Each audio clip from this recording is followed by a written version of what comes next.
రాజుల కాలంలో ఎవరు బలవంతులుంటే వాళ్ళు యుద్ధాలు చేసి గెలిచేవాళ్ళు. అక్కడి నుంచి తెలుగు జాతి అనేక సందర్భాల్లో మీరు చూసినప్పుడు విడిపోయింది, కలిసింది, చాలా ఇబ్బందులు పడ్డాం. జాతి ఉనికిని ప్రశ్నార్థకంగా తయారయ్యే పరిస్థితి వచ్చింది. మెడ్రాస్ లో ఉన్నప్పుడు మనకి ఏ పని కావాలన్నా మెడ్రాస్ పోయే పరిస్థితికి వచ్చాం. అలాంటి పరిస్థితులు మీరు చూస్తే మొట్టమొదటిసారిగా గుంటూరులో యువజన నవ్య సాహితీ సమితి మొదటిసారిగా ఏర్పాటు చేసి 1953లో 3 వరకు 50 ఏళ్లు పోరాటం చేశారంటే 50 సంవత్సరాలు పోరాటం చేసిన తర్వాత పొట్టి శ్రీరాములు గారు ప్రాణత్యాగం చేసిన తర్వాత తెలుగు రాష్ట్రం వచ్చింది, భాషా ప్రయుక్త రాష్ట్రం వచ్చింది. అంటే ఏ విధంగా జరిగిందనేది ఒక ఉదాహరణ. ఈరోజు స్వాతంత్ర్యం కోసం పోరాడారు, మహాత్మా గాంధీ గారు పోరాడారు. ఆయనతో సమానంగా వీరోచితంగా మీరు చూస్తే ఎంతో మంది పోరాడి, కొంతమంది వీరోచితంగా ఒక విధంగా చెప్పాలంటే యుద్ధాలే చేశారు. అల్లూరి సీతారామరాజు గారు చూశాం. ఆయనైతే గిరిజనులందరినీ కలుపుకొని యుద్ధం చేసి కడాన ఈయనుంటే రాబోయే రోజుల్లో పెద్ద ఎత్తున విప్లవం వస్తుందనే ఉద్దేశంతో ఆయన దారుణంగా చంపేసే పరిస్థితికి వచ్చారు.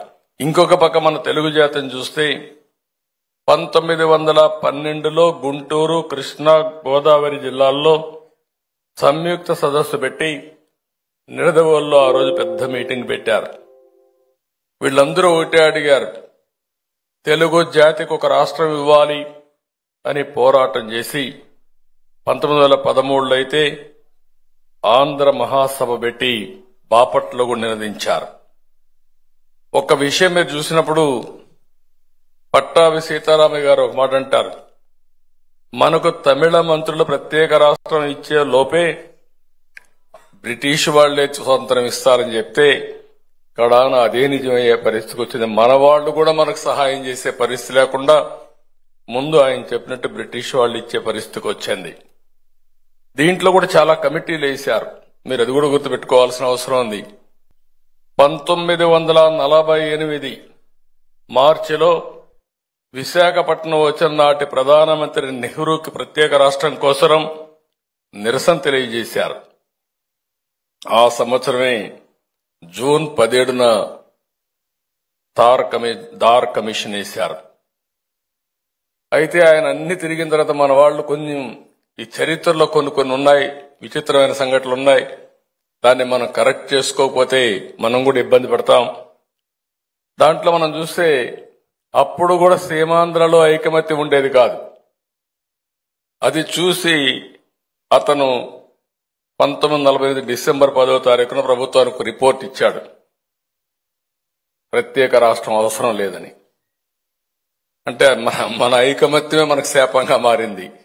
కడాన పొట్టి శ్రీరాములు గారు త్యాగం చేశారు కాబట్టి, ప్రాణత్యాగం చేశారు కాబట్టి, ప్రజల్లో ఒక విప్లవం వచ్చింది కాబట్టి మనకి ఇది వచ్చే పరిస్థితికి వచ్చింది. దాని తర్వాత మీరు చూస్తే నెహ్రూ, పటేల్, పట్టాభితో ఏర్పాటైన కమిటీ మద్రాసు నగరాన్ని వదులుకుంటే తెలుగు రాష్ట్రం ఇస్తామని ఒక కండిషన్ పెట్టారు. చాలా నగరాలు వదులుకున్నాం మనం. చరిత్రలో మీరు ఒకసారి చూస్తే అభివృద్ధి చేయడం, అక్కడి నుంచి మళ్లీ రావడం, మళ్లీ అభివృద్ధి చేయడం, ఇది ఒక విధంగా చరిత్రలో మనకు పడిన ఇబ్బందులు కూడా ఇవన్నీ కారణాలు. దానిపైన కమిటీ వేసి మళ్లీ పెండింగ్ పెట్టాడు నెహ్రూ గారు. అవన్నీ పెండింగ్ పెట్టిన తర్వాత మీరు ఒకసారి చూస్తే పొట్టి శ్రీరాములు గారు చేసిన త్యాగంతో అది కూడా మనం చూసినప్పుడు ఈయన చాలా ఆ వ్యక్తిని గురించి కూడా ఒక్క నిమిషం మనం ఆలోచించుకోవాల్సిన అవసరం ఉంది. 1901 మార్చి 16న మద్రాసులో గురవయ్య, మహాలక్ష్మమ్మ దంపతులకు జన్మించారు పడమటి పల్లిలో. ఆ పల్లి ఇప్పుడు కూడా మీరు చూసినప్పుడు ఆ డీటెయిల్స్ అని చూపించారు కానీ చెప్పలేదు. స్వాతంత్రం కోసం పోరాడాడు, సామాజిక ఉద్యమంలో పోరాడి ఎవరైతే షెడ్యూల్ కులాలున్నారో ఆ రోజుట్లోనే వాళ్ళ హక్కుల కోసం పోరాడినటువంటి ఒక సామాజిక వాది, మానవతావాది పొట్టి శ్రీరాములు గారని చెప్పి కూడా నేను మీకు తెలియజేస్తున్నా. ఆయన ఈ దీక్ష చేస్తే ఆ రోజు నెహ్రూ టెలిగ్రామ్ పంపించాడు దీక్ష విరమించమని. కానీ ఏ మాత్రం కూడా వినకుండా ఆయన చేసిన తర్వాత ఉద్యమం వచ్చింది. ఆ ఉద్యమ ఫలితమే మనకి ఈరోజు రాష్ట్రం వచ్చే పరిస్థితికి వచ్చింది. ఇంకొక పక్కన మీరు చూస్తే ఆయన చనిపోయిన తర్వాత తెన్నేటి విశ్వనాథం శాసన మండలి సభ్యుడు, ఇంకొక పక్క సీతారామయ్య కేంద్ర వైఖరిని తప్పుపడుతూ అప్పుడు రాజీనామాలు చేశారు. దాంతో ఓసారి ఉద్యమాలు చూసినప్పుడు మీరు ఒక విచిత్రంగా ఉంటాయి. ఒక ఉద్యమం చేసేటప్పుడు ఒక్కొక్కరు గారు రాజీనామాలు చేసి ఇలాంటి రాజకీయ పరిణామాలు కూడా తోడైతే ఉద్యమం తీవ్రమవుతుంది. దానివల్ల పాలకులు దిగొస్తారు. ఆ విషయం వారు చేసే పరిస్థితికి వచ్చారు.